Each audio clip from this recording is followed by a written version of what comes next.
husband can be working on a project and the entire world can be on fire around him and he not even realize it. Meanwhile, I have 14 tabs open. My brain is paying attention to everything from what's going on in the kitchen to phones ringing to where the kids are to how we are doing on our progress of timelines and everything else all at the same time. And somehow I manage that quite well. Are you like that? Is your marriage like that? Do you find yourselves being so different in this area? I call it being single tasked and multitask, where a multitask has a bad connotation to it. The world wants to tell you that multitasking is not true, that you're just really good at shifting from task to task, which, argument or not, however you want to define that, that's fine. But I really do feel as though I am paying attention to multiple things all at the same time. And I'm really good at it. It's part of the reason why I can jump in the middle of a sentence and know where you're going in the conversation. And you don't have to finish what you're saying because I'm paying attention to so many details all at the same time. And that's the point of what I mean by a multitasker. So before you go and argue with me, that's what I mean. So here's the thing about this. When this shows up in marriage, when you have two people that are very different like that, one is a single task oriented person and the other is a multitask oriented person, we tend to look at the other person and we think, if they don't think like me, then they're wrong. If they don't process like I do, then they're inefficient. And if they don't prioritize like I prioritize, then they don't care. And the truth is, different operating systems create different strengths. So here's what a single tasker looks like. They are focused deeply on one thing. They prefer finishing what they've started before they do anything else. And they get frustrated with interruptions. They can lose track of time and they often prioritize high quality work. I say that looks like being a perfectionist. Currently, my husband and I are remodeling a house that we're planning on moving into. And one of the things that I keep reminding him is that we're not looking for our forever home. We're looking for our right now home. And the reason why I keep reminding him that is because he keeps thinking along the lines of perfection. He wants all the things in the right place. He wants it to be beautiful. But the truth is that we're only planning on living here part of the year, and we're going to go buy another house down in Florida here soon. And so I don't want us to spend all of our time trying to make this house perfect. I wanted to get it to a place that we can live in it and be comfortable. So makes this type of quality, the single tasker, great is the fact that they can stay focused when they need to stay focused. They can really drive attention on something for a very, very long time until it is fully completed. And they have lots of ideas that few people actually execute. And these types of people actually do complete them. They also notice details that other people don't often notice because they're fully immersed in it. And so they catch things that other people are missing. They create excellence because they want it to be beautiful and they're willing to spend the time making it as such, just like my conversation with my husband. We were talking about tile and how we could make this beautiful mural of a mountain range in the bathroom tile when I'm thinking, let's just get the tile up so we can take a shower. And so that becomes a superpower for them. They can go very, very deep on a topic or in a subject where most people might feel like we've hashed this out enough. Let's move on to the next thing. The challenge is that they can often be very rigid. They can struggle with setting priorities because they get so focused that they forget everything else that's happening around them. And their family can feel like maybe they're unseen because they get ignored while this other task is taking all of their attention. Now, the multitasker is what I resonate with. I really feel like a multitasker's strengths is that they can juggle multiple things at the same time. They can switch gears really quickly.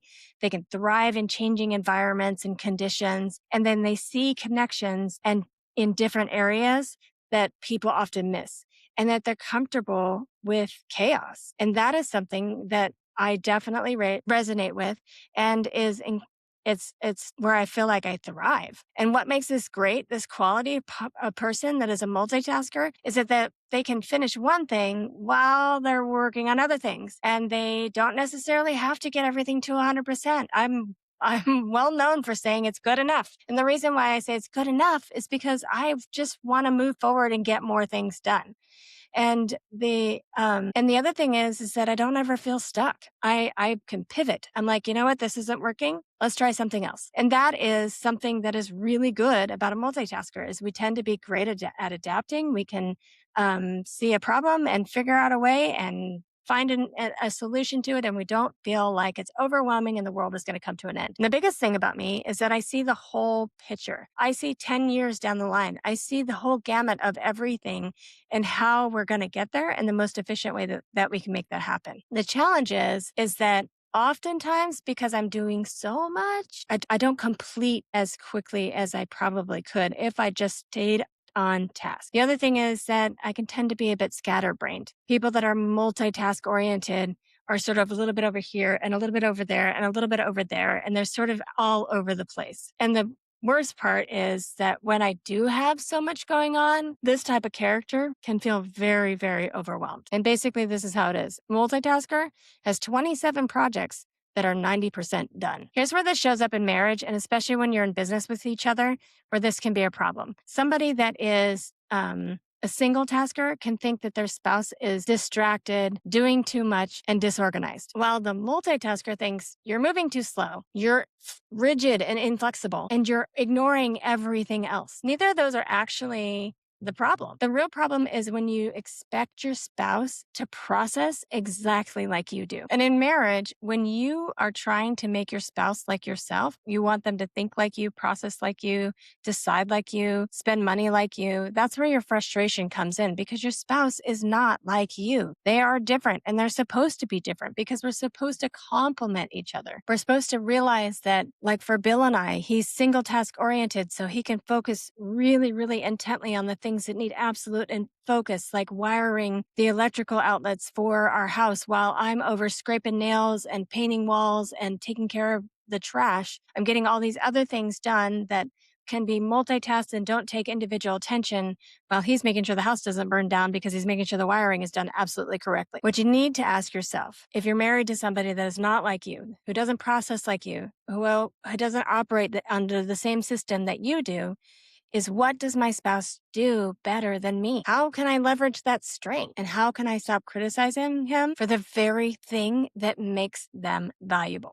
And you can also try to learn from your spouse's qualities and make yourself better. Because just because you're a multitasker or a single tasker doesn't mean you have to stay that way. If you're a multitasker, you can ask yourself this: what actually needs to be completed? Where should I spend more deep focus? And what are the things that I have left at 90% complete? And if you're a single tasker, you can ask yourself this: what am I ignoring while I'm staying focused? Am I adaptable to what might need to be changed? And is this focus helping or hurting the people around me? And remember this: the goal of marriage, especially when you're working together, is not to find someone exactly like you, is to find someone whose strengths help cover your weaknesses. They were sent to develop you. They're not there to duplicate you. Sometimes the thing that actually frustrates you about them is really the thing about your life that is making you a better human being. Because really, honestly, a marriage with two multitaskers would be a lot of chaos. And a marriage with two single taskers could become very, very stuck. But when you learn to accept each other's wiring, to see the benefits and to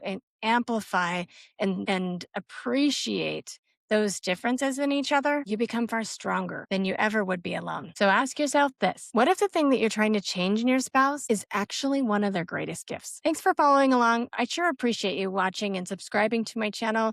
I try to get out some helpful content about marriage, life, family, and health, and what it means to be and show up as the best version of yourself in this world. I appreciate your support. Click the link below if you're not already subscribing.